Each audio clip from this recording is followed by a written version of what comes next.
اعوذ باللہ من الشیطان الرجیم بسم اللہ الرحمن الرحیم۔ عزیز طلباء، learn with Asif YouTube channel پر میں اپنے موجود ہوں۔ تو آج ہم اپنے میر تقی میر صاحب کی غزل نمبر 1 جو ہمارے 9 سلیبس کی پہلی غزل ہے، اس کا شعر نمبر 2 جو ہے نا پیش کرتے ہیں۔ آپ کو جیسے کہ پتہ ہے کہ آج کل امتحان کی بھرپور تیاری چل رہی ہے۔ مارچ کے آخر سے آپ کے پیپر ماہ سیام میں شروع ہو جائیں گے۔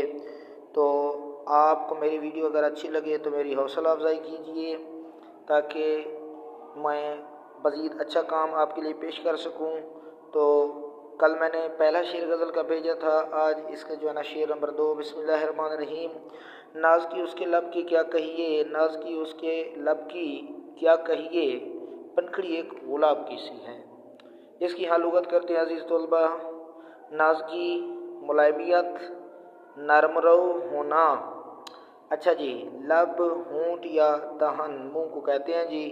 پنکھڑی، پھول کی سرخ پتیاں، گلاب، پھولوں کا بادشاہ سرخ پھول کی سی ہے، یہ ردیف کے الفاظ ہیں۔ تو اب ہم اس شعر کا مفہوم دیکھ لیتے ہیں۔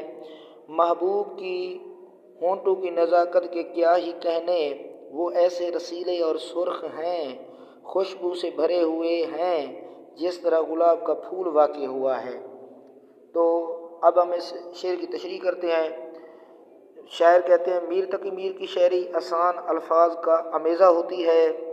آپ کی شاعری میں غم جانا اور غم جہاں کا ذکر کثرت سے ملتا ہے۔ آپ نے اپنی شاعری کے بارے میں لکھا ہے، یعنی میر صاحب اپنی شاعری کے بارے میں خود کہتے ہیں، کیا کہتے ہیں بھائی؟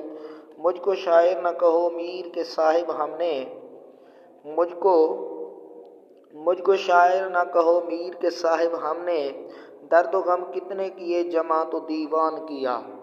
یعنی ان کی شاعری میں ویسے غم کے عناصر بھی بہت ملتے ہیں۔ بہرحال ہم تشریح کے حوالے سے دیکھتے ہیں۔ غزل میں کیونکہ بنیادی موضوع حسن اور عشق ہی ہے، اسی سے غزل اپنا سفر طے کرتی ہے۔ تشریح ہزا شعر میں میر تقی میر محبوب کے ہونٹوں کی تعریف میں رطب اللسان ہیں۔ فرماتے ہیں کہ میرے محبوب کے ہونٹ نہایت خوبصورت، سرخ اور رس بھرے ہیں، میں انہیں دیکھ کر ان پر فدا ہوا جاتا ہوں۔ دیکھا جائے تو ہونٹ بھی گلابی ہوتے ہیں اور انسان کے ہونٹوں ہی کی طرح گلاب بھی سرخ ہوتا ہے۔ روایت ہے کہ آپ کے سوتیلے ماموں خان آرزو نے میر کے اس شعر کی نوک پلک سنواری تھی، کیونکہ اس شعر میں میر نے پنکھڑی کی جگہ پہ لفظ پتی لکھا ہوا تھا۔